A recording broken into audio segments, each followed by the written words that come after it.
Ini adalah salah satu bentuk jihad saya agar tidak ada lagi perempuan yang dihinakan oleh dia, agar tidak ada lagi korban-korban perempuan yang direndahkan oleh dia, karena dia ini brutal loh. Bayangkan, saya baru speak up itu 2023 kemarin, hitungan beberapa minggu kemudian kurang lebih ada 2 lusin perempuan DM ke saya mengaku menjadi korban mantan suami saya. Bayangkan.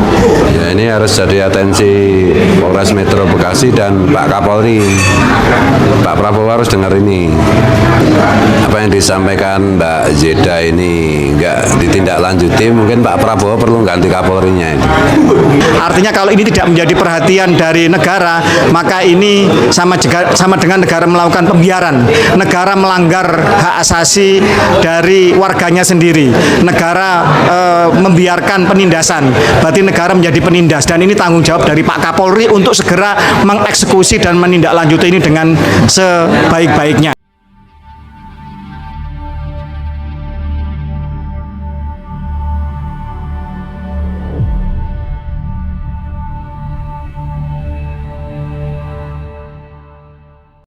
Saya pribadi sebagai orang awam melihat PW ini adalah satu bentuk perjuangan ya dari tanah air, anak bangsa yang mencoba untuk membuka kacamata baru dari orang yang tidak tahu menjadi tahu, terutama yang berurusan dengan nasab, wallahu alam. Tapi yang pasti memang saya melihat PW ini memberikan banyak pencerahan, tidak hanya untuk banyak orang tapi juga untuk saya pribadi yang awalnya begitu mengkultuskan, mensucikan satu sosok, tapi akhirnya dengan adanya tesis dari Kiai Imad, dengan adanya pengetahuan, knowledge baru dari PWI, ini membuka mata saya lebar-lebar bahwa tidak layaklah kita untuk mengkultuskan suatu kaum atau suatu sosok tanpa adanya data dan juga bukti bahwa memang dia pantas untuk dikultuskan atau disucikan. Jadi menurut saya PWI ini bisa dijadikan sebagai satu bentuk persatuan pahlawan baru ya untuk di zaman sekarang ini, di mana zaman sekarang ini adalah zaman yang makin banyak orang-orang tersesat dengan satu aliran, dan PW ini memberikan pencerahan, memberikan jalan untuk kita agar kita menemukan yang benar dan yang hak, yang batil itu seperti apa. Oke. Dari ini semua Mbak ya, dari PWI, boleh saya tanya lebih dalam lagi Mbak, pengalaman pribadi apa yang membuat Mbak sampai kalau saya yang rasanya Mbak punya pengalaman yang benar-benar sakit terhadap salah satu sosok itu, boleh saya ini Mbak gitu kan, boleh diceritain kenapa sosok itu yang ini? Oh iya, jadi suami saya adalah seorang mantan suami ya. Tepatnya mantan suami saya adalah seorang yang mengaku dirinya Habib, yang notabene selama 2 tahun saya menikah dengan dia, saya mendapatkan banyak sekali kekerasan, diantaranya kekerasan seksual, kekerasan psikis mental, kekerasan ekonomi, dan lain-lain. Sampai di satu titik saya merasa bahwa apa mungkin seorang keturunan Nabi yang suci bisa berbuat begitu hina terhadap istrinya. Itu yang membuat saya bertanya-tanya, jikalau Kiai Imad atau tesis Kiai Imad ini sudah ada dari tahun 2021, mungkin saya tidak akan menikahi mantan suami saya karena saya sudah mendapatkan pencerahan gitu. Tapi karena waktu itu masih belum ada tesis dari Kiai Imad, jadi ya saya mengikuti doktrin-doktrin yang ada, di mana memang ada beberapa sekelompok yang coba dikultuskan, disucikan. Dari sini saya akhirnya berpikir, memang lucu sekali ya jika kelompok yang mengaku-ngaku Habib ini dikultuskan dan disucikan, sementara akhlak dan perbuatannya saja bahkan lebih rendah dari manusia awam pada umumnya. Jadi ya kembali membuka mata hati saya bahwa orang yang memiliki derajat yang tinggi itu bukan dari nasab atau keturunannya, tapi dari keimanan dan ketakwaannya pada Allah. apa yang membuat Mbak Zelda menjadi empowered sekarang, mempunyai power untuk keluar dari zona yang dibodoh-bodohi itu, gitu kan? Apa yang membuat Mbak jadi berani untuk speak up? Ya, saya melihat mantan suami saya Oknum Habib ini kan begitu sombongnya, merasa dirinya suci, dan begitu pula dengan kelompok dia yang lain ya, yang satu kelompok ya. Saya melihat mereka ini dengan brutalnya menzolimi perempuan, menzolimi perempuan tanpa belas kasih. Salah satu buktinya adalah dengan melakukan banyak sekali kekerasan terhadap istrinya sendiri. Menurut saya ini sudah bukti konkret bahwa mereka tidak layak disebut sebagai orang yang suci, apalagi mengaku-ngaku keturunan Nabi. Ini konyol sekali menurut saya. Bahkan orang yang bukan keturunan Nabi saja, saya rasa tidak sampai hati melakukan tindakan tidak beradab seperti ini terhadap seorang istri gitu. Bagaimana bisa seorang suami yang mengaku dirinya seorang Habib, tapi dia menzolimi istrinya dengan luar biasa. Jadi ya, ini bisa dibilang sebagai satu bentuk satu bentuk motif kejahatan yang dilakukan oleh mantan suami saya, khususnya Oknum Habib itu, bahwa satu motif kejahatannya adalah dengan mengaku-ngaku dirinya seorang nabi, merasa dirinya suci, sehingga dia gampang dan mudah menaklukkan perempuan, mudah untuk mencari korban, terutama pribumi khususnya. Jadi inilah yang membuat saya empower, begitu berani untuk membicarakan ini di depan publik, untuk mengangkat ini sebagai topik yang tabu tapi memang layak untuk kita bahas, agar Oknum Habib seperti ini tidak seenaknya lagi untuk merendahkan kaum perempuan, tidak hanya kaumnya saja tapi juga kaum pribumi khususnya. Mbak, itu aja sih. Boleh nggak disebutin lagi modus-modusnya, Mbak, ya, gini? Ini kan kita, sorry, guru, ini kita nih cowok gitu kan, dan kita ini merasa bahwa ini Habib ini kan, ya Habib ya, Oknum Habib yang laki-laki ini bajingannya tuh apa yang dilakukan sama dia, modusnya yang dia, jangan sampai kan, kalau Mbak kan sudah korban ya kan, jangan apa yang awal-awalnya sampai dia perempuan-perempuan ini bisa tertarik, selain dia mengaku zuriyah.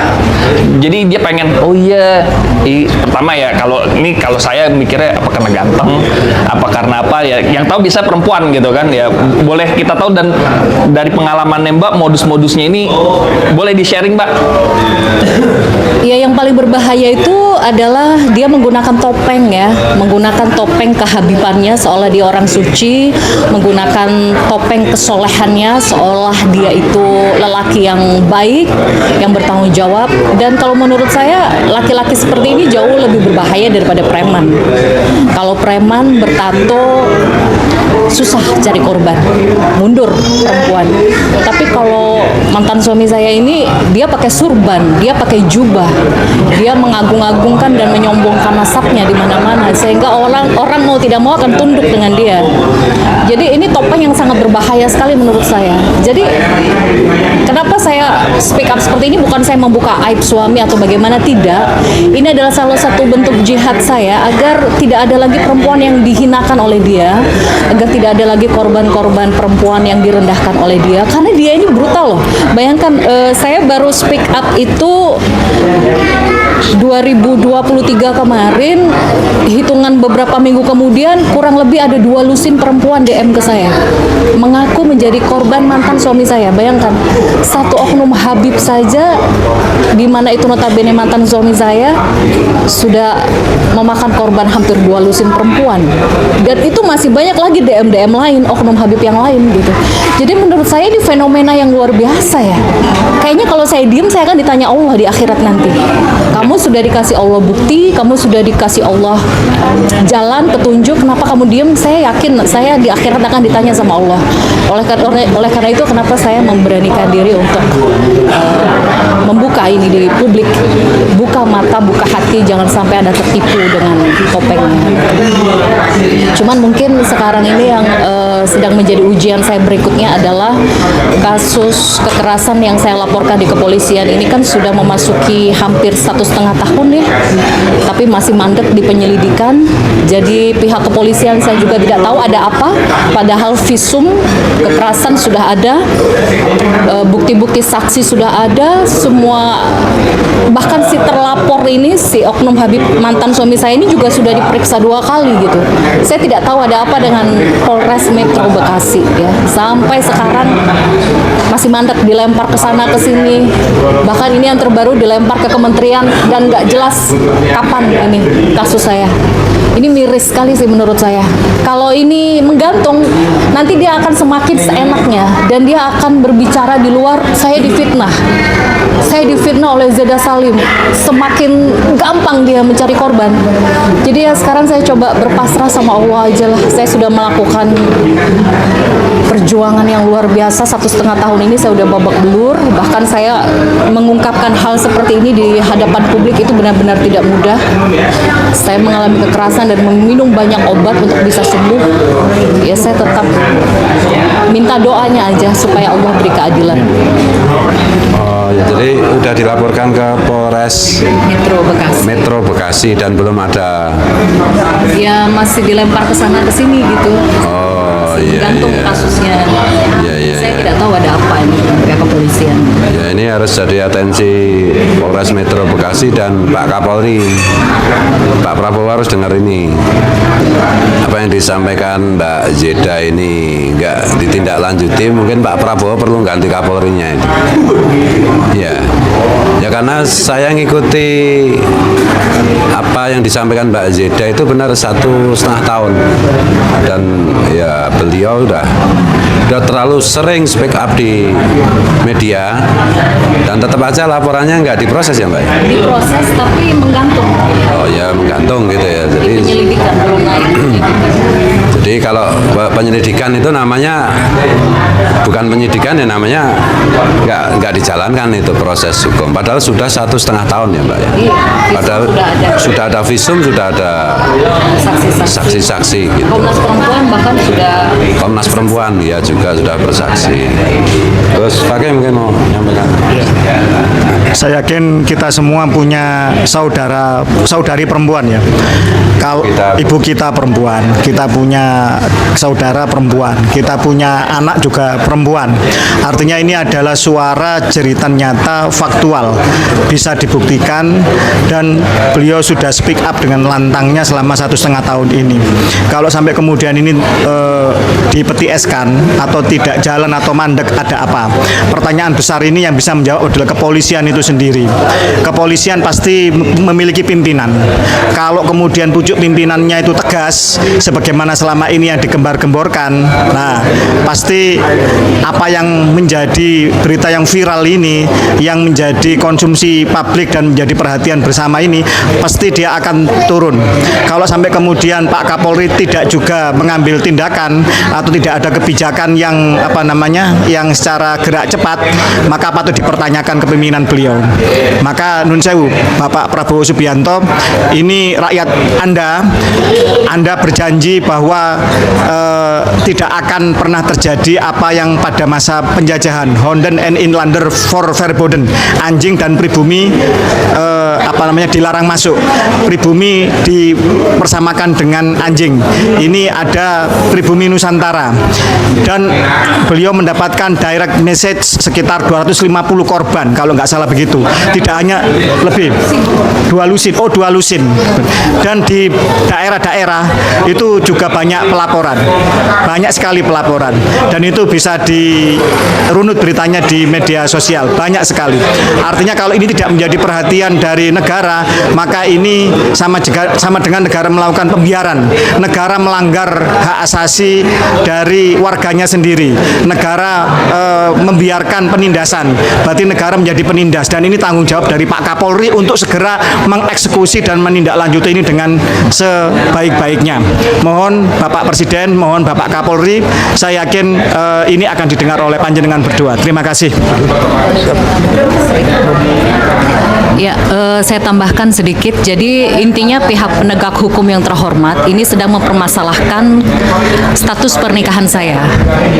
Saya kecewanya di mana? Saya kecewanya mengapa pihak kepolisian, pihak kejaksaan tidak fokus pada kasus kekerasannya. Mengapa fokus pada status pernikahannya? Karena saya hanya menikah secara agama. Jadi mereka beralasan ini tidak bisa diproses kemungkinan besar karena hanya pernikahan siri atau agama. Ini lucu, konyol sekali menurut saya. Apakah ini berarti di luar sana mungkin ada zeda-zeda yang lain?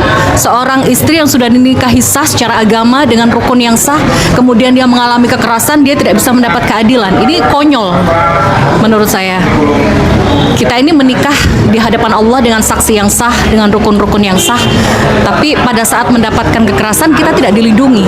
Yang sedang kita tuntut sekarang ini kan bukan uang, bukan harta, bukan gonogini. Kita sedang menuntut keadilan. Kita mengalami banyak kekerasan loh. Kita meminta perlindungan ke siapa kalau bukan ke negara? Jadi ini lucu sekali menurut saya. Kalau yang dipermasalahkan adalah status pernikahannya, padahal hasil visum sudah ada, saksi-saksi sudah diperiksa, bahkan lembaga negara Komnas Anti Kekerasan Terhadap Perempuan sudah bersaksi membela saya. Apalagi gitu loh yang kurang. Ada apa dengan pihak kepolisian dan pihak kejaksaan? Saya berteriak ini, hati saya menjerit, tolonglah. Ini bisa menjadi contoh. Ini akan menjadi cermin untuk kasus-kasus yang ada di Indonesia yang lain. Di luar sana banyak loh seorang istri yang dinikahi secara siri, secara agama, dia digebukin, dia mendapatkan begitu banyak kekerasan. Lantas kita tidak bisa melindungi seorang istri itu hanya karena status pernikahannya secara siri agama. Ini lucu dan konyol sekali menurut saya. Jadi saya memohon kepada pihak penegak hukum agar sudahlah, tidak usah mempermasalahkan status pernikahan saya. Toh saya dan juga mantan suami saya sudah mengaku ada pernikahan. Mantan suami saya itu Gus, si Habib Aja itu sudah mengakui saya istrinya, sudah mengakui menikahi saya secara agama dengan saksi-saksi yang ada gitu. Dan itu sudah di BAP secara resmi di kepolisian. Lantas kenapa pihak kepolisian masih mempertanyakan status pernikahan? Itu kan lucu gitu. Jadi saya memohon kepada pihak penegak hukum agar fokus pada tindakan kekerasannya, bukan pada status pernikahannya. Terima kasih. Terima kasih Mbak Yeda. Mungkin closing statement dari Mas tadi. Kalau dari saya sebagai dari pihak laki-laki mewakili ini semua, bahwa kita tidak ingin ada perempuan, adik, istri, anak-anak kita gitu, ibu-ibu kita diperlakukan biadab seperti ini. Bahwa yang saya tahu adalah tugas dari seorang laki-laki itu adalah bertanggung jawab sebagai pemimpin. Apapun yang sudah dilakukan, ya dia harus bertanggung jawab terhadap hukum Tuhan dan bertanggung jawab terhadap hukum pidana yang ada di Indonesia. Mana lagi dia melakukan atas nama penistaan agama. Sebagai umat Islam, habiskan orang ini, habiskan bangsa ini, habiskan bangsa klan Yaman yang menipu umat Rasulullah. Sebagai satu contoh bahwa ya ada zelda-zelda lain yang belum terungkap dan belum diungkap dan tidak mau mengungkap. Tapi kalau kita tidak speak up dan tidak berbicara, akan banyak lagi bangsa kita sendiri, bangsa pribumi yang akan disikat. Jadi mohon pemerintah, mohon Kementerian Perlindungan Perempuan dan Anak untuk membantu, mohon Kapolri, mohon Pak Presiden membantu pada kasus ini, ungkap bahwa kejahatan harus dihancurkan sampai ke titik terendah terhabisnya. Sekian. Terima kasih Mbak Zelda atas waktunya dan sharingnya. Moga-moga dengan pertemuan kali ini ada progres Mbak gitu. Jadi kita berharap, kita berdoa bersama-sama berkahnya momen ini adalah ada progres Mbak. Terima kasih. Wassalamualaikum warahmatullahi wabarakatuh. Waalaikumsalam.